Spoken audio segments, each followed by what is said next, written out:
To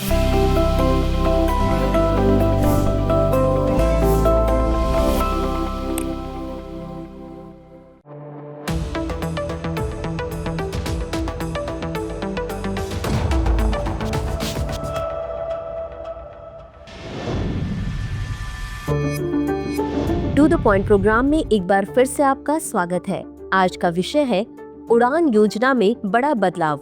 सबसे पहले देखते हैं ये चर्चा में क्यों है। सरकार अगले दशक में क्षेत्रीय संपर्क बढ़ाने के लिए संशोधित उड़ान या उड़े देश का आम नागरिक योजना शुरू करने की योजना बना रही है। इस संशोधित पहल का उद्देश्य 10 वर्षों के भीतर 120 नए गंतव्यों को जोड़ना और 4 करोड़ अतिरिक्त यात्रियों के लिए यात्रा की सुविधा प्रदान करना है। जैसा कि वित्त मंत्री ने बजट भाषण में घोषणा की, यह योजना पहाड़ी, आकांक्षी और पूर्वोत्तर जिलों में हेलीपैड और छोटे हवाई अड्डों का भी समर्थन करेगी। चलिए अब जानते हैं उड़ान योजना के बारे में। उड़े देश का आम नागरिक को 2016 में नागरिक उड्डयन मंत्रालय के तहत एक क्षेत्रीय संपर्क योजना के रूप में लॉन्च किया गया था। यह योजना दूरदराज के क्षेत्रों को जोड़ती है, पर्यटन और आर्थिक विकास को बढ़ावा देती है। अपनी शुरुआत के बाद से इस योजना ने 1.4 करोड़ यात्रियों को सुविधा प्रदान की है और 619 मार्ग स्थापित किए हैं, जो पूरे भारत में 88 हवाई अड्डों, 2 जन हवाई अड्डों और 13 हेलीपोर्ट को जोड़ते हैं। यह योजना देश के वंचित क्षेत्रों में हवाई मार्गों को बेहतर बनाने और आम नागरिकों की आकांक्षाओं को पूरा करने पर केंद्रित है। पहले RCS उड़ान का उद्घाटन प्रधानमंत्री ने 2017 में किया था, जो शिमला को दिल्ली से जोड़ती है। चलिए अब देखते हैं उड़ान के संस्करण। उड़ान 1.0 70 हवाई अड्डों, 36 नए चालू को जोड़ने के लिए 128 उड़ान मार्गों को मंजूरी दी गई। उड़ान 2.0 पहली बार हेलीपैड को शामिल किया गया।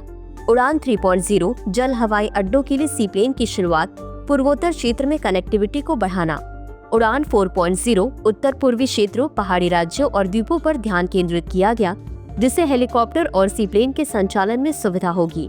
उड़ान 5.0 श्रेणी 2 और श्रेणी 3 विमानों को प्राथमिकता दी गई। उड़ान 5.1 फंडिंग बढ़ाकर हवाई किराए की सीमा कम करके और एक गंतव्य को प्राथमिकता वाले क्षेत्र के रूप में आवश्यक बनाकर हेलीकॉप्टर मार्गों को बढ़ावा दिया गया। उड़ान 5.2 छोटे विमानों के साथ अंतिम मील की कनेक्टिविटी को बढ़ाता है, जिससे दूरदराज के क्षेत्रों में पर्यटन को बढ़ावा मिलता है। उड़ान 5.3 और 5.4 पहले से बंद मार्गों को चालू करना, पॉइंट टू पॉइंट हवाई संपर्क को और बढ़ाना। चलिए अब देखते हैं इससे संबंधित चुनौतियां और आलोचनाओं के बारे में। अपने महत्वाकांक्षी लक्ष्यों के बावजूद उड़ान योजना को कई चुनौतियों का सामना करना पड़ा है। बुनियादी ढांचे के मुद्दे। कई क्षेत्रीय हवाई अड्डों में बढ़ते यातायात को प्रभावी ढंग से संभालने के लिए पर्याप्त बुनियादी ढांचे का अभाव है। प्रमुख एयरलाइनों से प्रतिस्पर्धा। बड़ी एयरलाइनें अक्सर मार्गों पर हावी हो जाती हैं, जिससे छोटे क्षेत्रीय वाहकों के लिए प्रतिस्पर्धा करना मुश्किल हो जाता है। कार्यान्वयन में देरी। योजना की शुरुआत से ही नए मार्गों के संचालन में धीमी प्रगति एक निरंतर मुद्दा रहा है। निष्कर्ष। उड़ान योजना भारत की विमानन परिदृश्य में एक परिवर्तनकारी कदम का प्रतिनिधित्व करती है, जिसका उद्देश्य हवाई यात्रा को लोकतांत्रिक बनाना और वंचित क्षेत्रों में आर्थिक विकास को प्रोत्साहित करना है। इस योजना का विस्तार करने के लिए सरकार की प्रतिबद्धता देश भर में समावेशी विकास को बढ़ावा देने में इसके महत्व की मान्यता को दर्शाती है। तो चलिए अंत में देखते हैं आज के अभ्यास प्रश्न को। उड़ान योजना के बारे में निम्नलिखित कथनों पर विचार करें। 1. इसे वर्ष 2018 में नागरिक उड्डयन मंत्रालय के तहत एक क्षेत्रीय संपर्क योजना के रूप में लॉन्च किया गया था। 2. शिमला को दिल्ली से जोड़ने वाली पहली RCS उड़ान का उद्घाटन प्रधानमंत्री द्वारा किया गया था।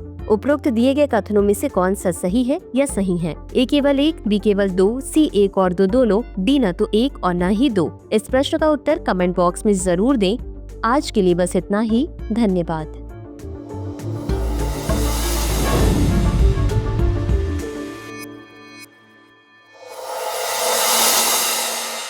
डियर व्यूअर्स, अपने एग्जाम की तैयारी को और बेहतर करने के लिए हमारे चैनल को लाइक, शेयर और सब्सक्राइब करना न भूलें।